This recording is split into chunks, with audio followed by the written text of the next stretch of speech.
আবারও আমাদের কাছে গ্লোবাল সুপার লিগের পয়েন্টস টেবিল নিয়ে হাজির হয়েছি। তার আগে ইন্ট্রোটা এক নজর দেখে নিন।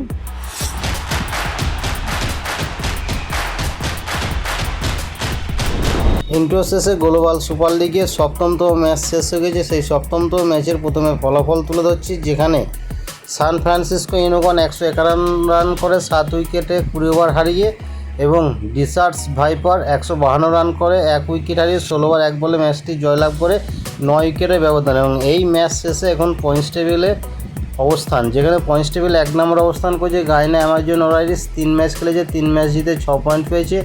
2 নম্বরে লাহোর 3 ম্যাচ খেলেছে, 2 ম্যাচ জিতে 1 ম্যাচ হেরে 4 পয়েন্ট পেয়েছে। 3 নম্বরে ডেসার্টস ভাইপার 3 ম্যাচ খেলেছে, 1 ম্যাচ জিতে 2 ম্যাচ হেরে 2 পয়েন্ট পেয়েছে।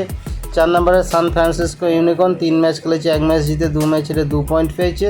4 নম্বরে পার্থ স্কচ 11 2 ম্যাচ খেলেছে, 2 ম্যাচ হেরে 0 পয়েন্ট। তো বন্ধুরা, আপনাদের কাছে তুলে ধরলাম গ্লোবাল সুপার লিগের পয়েন্টস টেবিল সপ্তমতম ম্যাচ শেষে। এখন তুলে ধরছি পরবর্তী ম্যাচের সময়সূচি, অর্থাৎ অষ্টমতম যে ম্যাচটি অনুষ্ঠিত হবে ডিসার্টস ভাইপারের সঙ্গে পার্থ স্কচ 11-এর মধ্যে ভোর 4:30-এ শুরু হবে গায়ানার ময়দানে।